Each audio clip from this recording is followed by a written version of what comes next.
Hello दोस्तों मैं सुरेंद्र यादव। आज मैं आप लोगों के लिए रीजनिंग का एक बहुत ही इंपॉर्टेंट टॉपिक लेके आया हूं, दिशा और दूरी। इससे हर एग्जाम में, लगभग हर एग्जाम में एक दो क्वेश्चन आते हैं, तो एक एक टाइप करके सारे टाइप आपके क्लियर करेंगे। किसी भी कंपटीशन का कोई भी क्वेश्चन जो इस चैप्टर से रिलेटेड होगा आपसे छूटेगा नहीं। तो सबसे पहले इसके बेसिक कॉन्सेप्ट जानेंगे, फिर एक एक टाइप करके क्लियर करेंगे। बेसिक कॉन्सेप्ट जानना बहुत जरूरी है। बेसिक कॉन्सेप्ट अगर जान जाएंगे आप लोग, फिर अगर एक आध टाइप नहीं भी करें तो भी आप लोग कर ले जाएंगे। तो पहले बेसिक कॉन्सेप्ट की तरफ बढ़ते हैं। तो देखते हैं दिशाएं कितनी होती हैं। दिशाएं मुख्य रूप से 4 होती हैं। ऊपर उत्तर होता है और नीचे दक्षिण होता है, सीधे हाथ की तरफ पूर्व होता है और उल्टे हाथ की तरफ पश्चिम होता है। ये 4 मुख्य दिशाएं होती हैं, पूरब, पश्चिम, उत्तर, दक्षिण, ईस्ट, वेस्ट, नॉर्थ, साउथ। ये 4 मुख्य दिशाएं होती हैं। इसके अलावा इन 4 मुख्य दिशाओं की 4 उपदिशाएं होती हैं। यहां से अगर हम इस टाइप से ये सब डायरेक्शन देखें, ये उपदिशा देखें, तो उत्तर और पूर्व के बीच की दिशा है, इसलिए इसका नाम होगा उत्तर पूर्व, नॉर्थ ईस्ट। इसी प्रकार ये पूर्व और दक्षिण के बीच की जो दिशा होगी वो होगी दक्षिण पूर्व। दक्षिण पूर्व मीन्स साउथ ईस्ट। इसी प्रकार दक्षिण और पश्चिम के बीच की दिशा दक्षिण पश्चिम होगी, मीन्स साउथ वेस्ट। इसी प्रकार ये जो हमारी उत्तर और पश्चिम के बीच की उपदिशा उत्तर पश्चिम कहलाएगी, मीन्स नॉर्थ वेस्ट। तो इस प्रकार से 4 मुख्य दिशाएं और उनकी 4 उपदिशाएं होती हैं। वृत्त का जो अगर मान लो कोई सर्कल है, उसके सेंटर पर मतलब केंद्र पर पूरा 360 अंश का कोण बनता है। तो यहां से यहां तक अगर हम पूरा देखें तो 360 अंश का कोण बनेगा। अब यहाँ जो मुख्य दिशाएं हैं इसे बराबर 4 भागों में बांटती हैं। तो 360 में अगर हम 4 से भाग करें तो 4 9 36 90 आ जाएगा। तो 2 मुख्य दिशाओं के बीच का कोण 90 अंश होता है। और उपदिशा जो है वो मुख्य दिशा के 2 पार्ट कर देती है। तो ये जो छोटा कोण बनेगा वो 90 का भी आधा होगा, मीन्स 45 अंश का होगा।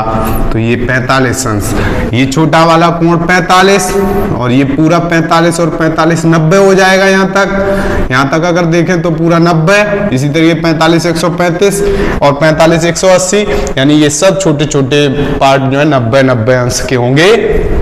और 2 मुख्य दिशाओं के बीच, ये 2 मुख्य दिशाओं के बीच 90 अंश का, जबकि एक मुख्य दिशा और उपदिशा के बीच 45 अंश का कोण होगा।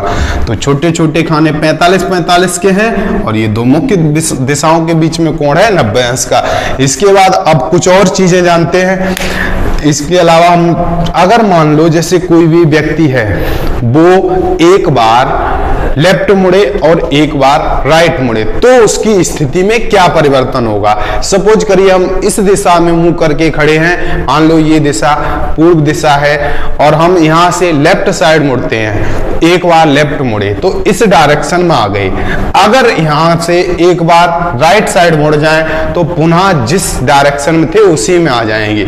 मतलब एक बार लेफ्ट मुड़े और एक बार राइट मुड़े तो हमारी स्थिति में परिवर्तन शून्य रहेगा, यानी हमारी स्थिति परिवर्तित नहीं होगी। इसी प्रकार 2 बार लेफ्ट मुड़े 2 बार राइट मुड़े तो भी स्थिति परिवर्तित नहीं होगी। 3 बार लेफ्ट मुड़े 3 बार राइट मुड़े तो भी स्थिति परिवर्तित नहीं होगी। मींस जितने बार लेफ्ट मुड़े उतने ही बार अगर राइट साइड मुड़ते हैं तो स्थिति में परिवर्तन शून्य रहता है। 1 टाइम लेफ्ट और 1 टाइम राइट तो स्थिति में परिवर्तन शून्य रहता है। इसी तरीके से 2 टाइम लेफ्ट 2 टाइम राइट तो स्थिति में परिवर्तन शून्य रहेगा। इसके अलावा अगर 4 टाइम लेफ्ट या 4 टाइम राइट मुड़ते हैं, 4 बार बाएं या 4 बार दाएं मुड़ते हैं तो भी स्थिति में परिवर्तन शून्य रहता है। जैसे कि मान लो हम इस दिशा में मुंह करके खड़े हैं, यहां से 4 बार लेफ्ट साइड मुड़ते हैं, वामावर्त मुड़ते हैं, 1 2 3 4, तो जिस डायरेक्शन में थे सेम उसी डायरेक्शन में आ जाएंगे अगर हम 4 बार दाएं मुड़े या 4 बार बाएं मुड़े। तो यहाँ 4 बार लेफ्ट 4 बार राइट, तो भी स्थिति में परिवर्तन शून्य रहेगा। अब जानते हैं अगर हम मान लो 3 बार लेफ्ट मुड़े, यहां से 3 बार लेफ्ट मुड़ रहे, 1 2 3, तो इस डायरेक्शन में आ गए। अगर 3 बार लेफ्ट ना मुड़ के यहां से हम 1 बार राइट मुड़े होते, 3 बार लेफ्ट ना मुड़ के केवल 1 बार राइट मुड़े इस टाइप से, तो भी हम इसी डायरेक्शन में पहुंच जाएंगे। तो 3 बार लेफ्ट इक्वल 1 टाइम राइट, इसी तरीके से 3 time right equal 1 time left. तो ये चीजें कुछ चीजें हैं जिससे आप लोग कॉपी पे नोट कर लेंगे। इसके बाद बढ़ते हैं आगे के कुछ और कॉन्सेप्ट हैं। आगे के जो कॉन्सेप्ट, आगे के कॉन्सेप्ट जानते हैं, आगे के कुछ कॉन्सेप्ट आपको बताते हैं। जैसे मान लो इस टाइप से ये 4 मुख्य दिशाएं हैं। कोई भी व्यक्ति पूर्व दिशा में अगर मुंह करके खड़ा है और यहां से राइट साइड मुड़ता है, मतलब दक्षिणावर्त दिशा में घूमता है, दक्षिणावर्त घूमता है, तो इधर आएगा, इस दिशा में पहुंच गया। नीचे कौन सी दिशा है? दक्षिण, दक्षिण में पहुंच गया। यहां से फिर दक्षिणावर्त घूमेगा तो इस डायरेक्शन में आ जाएगा। ये कौन सी दिशा होगी? पश्चिम। और जब पश्चिम में आ गया है, यहां से फिर से दक्षिणावर्त घूम जाता है, फिर तो कौन सी दिशा में पहुंच जाता है? उत्तर। उत्तर से फिर चलेगा तो ऐसे ये देखो इस टाइप से ये क्या बन गया है? क्लॉकवाइज डायरेक्शन बन गई इसकी, घूमने की, घड़ी के सुई की घूमने की दिशा बन गई। तो दक्षिणावर्त का मतलब जैसे ही दक्षिणावर्त आए आप समझ लेंगे क्लॉकवाइज की बात कर रहा है, क्लॉकवाइज डायरेक्शन की बात कर रहा है। इसी तरह अब वामावर्त में जानते हैं, वामावर्त दिशा। तो वामावर्त में अगर कोई घूमता है, ये 4 मुख्य दिशाएं हैं, यहां से कोई भी व्यक्ति वामावर्त दिशा में चलता है। उत्तर से अगर वामावर्त चलेगा तो इधर आएगा, पश्चिम में आ गया, यहां से इधर चलेगा। इसी तरीके से यहां से वामावर्त चलेगा तो इस डायरेक्शन में चलेगा, यहां से चलेगा तो इस डायरेक्शन में। ये वाली हमारी दिशा, यहाँ घड़ी में 12 बजता है, इधर अगर आए तो 11 बजेगा, इधर आए तो हमारा 9 बजेगा। मतलब ये घड़ी के घूमने की विपरीत दिशा है, घड़ी के घूमने की विपरीत दिशा। इसमें 12 1 2 3 4 5 घड़ी की दिशा में था, जबकि इसमें घड़ी की विपरीत दिशा में, मतलब anti clockwise, anti clockwise, clockwise. तो एंटी क्लॉकवाइज मतलब वामावर्त। जब भी वामावर्त बोले कि कोई व्यक्ति पूर्व दिशा में जा रहा था, बाएं मुड़ता है, आप समझ जाएंगे कि घड़ी की विपरीत दिशा में चल रहा। दाएं की बात करें, सीधा हाथ घड़ी की सीधी दिशा, उल्टा हाथ घड़ी की उल्टी दिशा, ऐसे याद रखेंगे आप लोग। उल्टा हाथ यानी बायां हाथ, वामावर्त की बात करें उल्टा हाथ है मतलब घड़ी की उल्टी दिशा, दक्षिणावर्त मतलब सीधा हाथ घड़ी की सीधी दिशा। अब जानते हैं कुछ पाइथागोरस प्रमेय के बारे में जान लेंगे। अगर जैसे मान लो इस टाइप से, कई बार हमें आवश्यकता पड़ जाती है, इस टाइप से मान लो कोई व्यक्ति यहाँ से घर से चला, इधर गया फिर इधर गया, यहाँ अपने ऑफिस पहुँच गया है, कहीं भी पहुँच गया, तो अगर पूछे कि इसने कितनी दूरी तय की, मान लो सपोज करो ये 3 किलोमीटर था, ये 4 किलोमीटर था, तब तो 4 और 3 7 किलोमीटर दूरी तय करनी पड़ेगी यहाँ तक जाने में। लेकिन इन दोनों पॉइंटों के बीच की दूरी, तो बीच की दूरी तब केवल इसका जो हाइपोटेन्यूस कर्ड है वो निकालना होगा। कितना आ जाएगा? 5 अंडर रूट आधार वर्ग प्लस लंब। मतलब पाइथागोरस प्रमेय क्या होता है कि पाइथागोरस प्रमेय किसी भी त्रिभुज में, पहले तो ये जान लो, किसी भी त्रिभुज में सबसे बड़ी भुजा कहलाती है कर्ण, और नीचे की भुजा आधार कहलाती है, और इधर वाली ये जो भुजा है ये लंब कहलाती है। और पाइथागोरस प्रमेय होता है, मीन्स अगर हमें कर्ण निकालना पड़ जाए तो कर्ण का वर्ग बराबर होता है आधार वर्ग प्लस लंब वर्ग, लंब स्क्वायर, आधार स्क्वायर प्लस लंब स्क्वायर। कर्ण का वर्ग बराबर होता है आधार स्क्वायर प्लस लंब स्क्वायर। तो इस तरीके से हम निकाल सकते हैं। अच्छा, कुछ पहचान भी बता दें आपको कि कब कब ये हमारा समकोण त्रिभुज बनेगा। अगर किसी त्रिभुज की भुजाएं 3 4 5 या इनके गुणज में है, मतलब इस अनुपात में, या इनके गुणज बोले तो सभी में 2 का गुणा कर दो, तो 3 में 2 का गुणा 6, 4 में 2 का गुणा 8, 5 में 2 का गुणा 10, इस टाइप से ये भुजाएं हों, ये या तो ये हो या ये हो, या सभी में 3 3 का गुणा करो, 3 3 9, 3 चौकू 12 और 3 5 15। इसी तरीके 4 4 का गुणा, यानी ये भुजाएं हो अथवा इनके गुणज हो, तो मुख्य वाले लिखे दे रहे हैं, गुणज आपको याद रखने की उनके गुणज में भी हो तब भी समकोण त्रिभुज बनेगा। 5 12 13 हो, या फिर 5 12 13 या 7 24 25 या इनके गुणज हों तो हमेशा समकोण त्रिभुज बनेगा। अब बढ़ते हैं आगे टाइप पर। टाइप हमारा पहला टाइप है, तो आ जाइए क्वेश्चन पर। क्वेश्चन है आपका, पहले टाइप का क्वेश्चन है, राम उत्तर दिशा की ओर जा रहा था, अचानक से 55 बार दाएं मुड़ा, फिर 171 बार बाएं मुड़ा, फिर 1053 बार उसी दिशा में मुड़ा। उसी दिशा का मतलब हुआ इससे जस्ट पहले जिस दिशा मुड़ा था, कहाँ मुड़ा था? बाएं। तो जब उसी दिशा की बात करें तो उससे तुरंत पहले जिस दिशा मुड़ा था उसी दिशा की बात कर रहा है। अच्छा, इधर आते हैं, और फिर 2300 बार दाएं मुड़ा, तो बताएं अब वह किस दिशा की ओर जा रहा है। अब एक किसी व्यक्ति को 2300 बार या 55 बार बार मुड़ा पाना तो पॉसिबल है नहीं। अब बार बार उसे 55 बार या 2300 बार नहीं मुड़ा सकते, तो इसके लिए हम क्या करेंगे, इस तरीके से जो हमने आपको बेसिक कॉन्सेप्ट बताए तो उन पर ध्यान देते हैं। कोई व्यक्ति एक बार लेफ्ट एक बार राइट मुड़े तो स्थिति में परिवर्तन शून्य रहता है, या जितनी बार लेफ्ट मुड़े उतनी बार अगर राइट मुड़ता है, जितनी बार दाएं चले उतनी बार बाएं चलता है, तो उसकी स्थिति में कोई परिवर्तन नहीं होता है।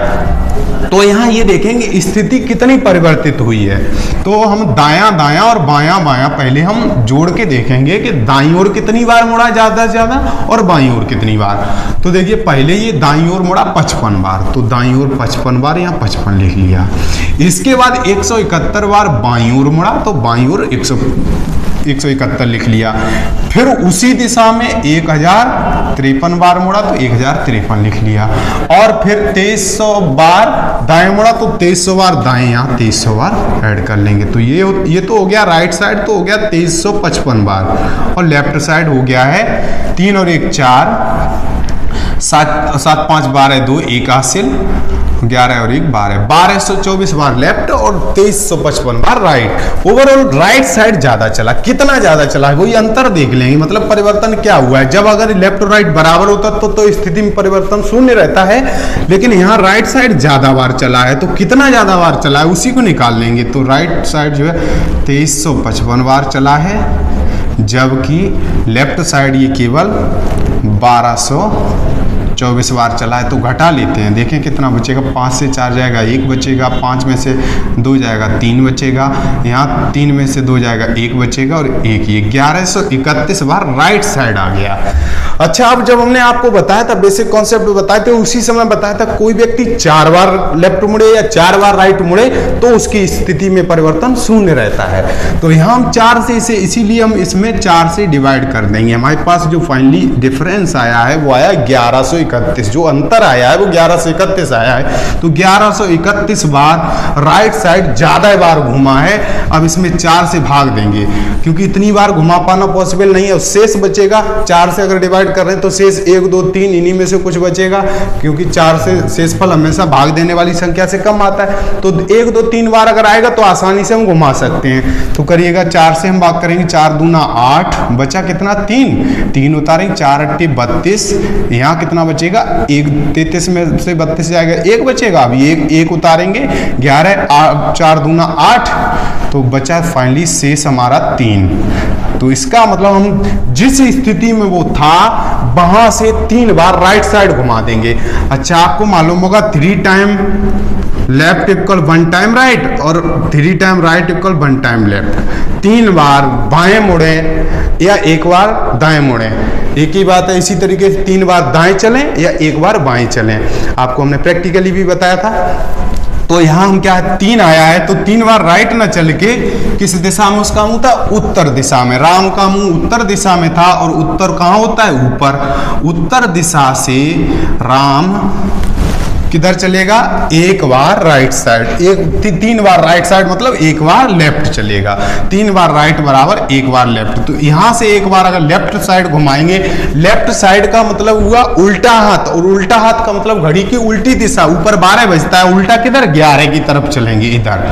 तो ये कौन सी दिशा आ गई, पश्चिम, तो उसका मुंह पश्चिम दिशा में होगा। तो यही हमारा आंसर हो गया। बढ़ते हैं नेक्स्ट टाइप की ओर। इसी से मिलता जुलता टाइप है, केवल इसमें इतना चेंज है कि इसमें क्या है, हमें अंतिम दिशा ज्ञात है और पहले की दिशा पूछ रहा है। जैसे कि यहाँ हमें स्टार्टिंग दे दिया था कि स्टार्टिंग में तो राम का मुंह उत्तर दिशा में, लास्ट में किस दिशा में था। यहाँ हमें ये दे रहा है कि लास्ट में तो उसकी पोजीशन दे रहा है, बस प्रारंभिक ही पूछ रहा है कि उसका मुख किस दिशा में था। बढ़ते हैं क्वेश्चन। मोनिका जब अपने कॉलेज पहुंचती है तो उसका मुंह पश्चिम दिशा में रहता है। जब पहुंच जाती है तब पश्चिम दिशा में रहता है। कॉलेज पहुंचने से पहले वह 3 बार दाईं ओर, 3 बार दाईं ओर तथा 2 बार बाईं ओर, तो बाईं ओर कितनी बार, 2 बार आगे बढ़ेंगे, और फिर 3 बार दाईं ओर, तो फिर 3 बार दाईं ओर, तथा पुनः 5 बार बाईं ओर, 5 बार बाईं ओर मुड़ती है। तो बताइए वह घर से चली थी तो उसका मुख किस दिशा में था। पहले लेफ्ट राइट जोड़ लो, राइट आया 6 बार, जबकि लेफ्ट आया है हमारा 7 बार। तो अगर इन दोनों का डिफरेंस देखें तो लेफ्ट साइड एक बार ज्यादा बार मुड़ी है, तो डिफरेंस जो आएगा एक बार लेफ्ट में आ जाएगा।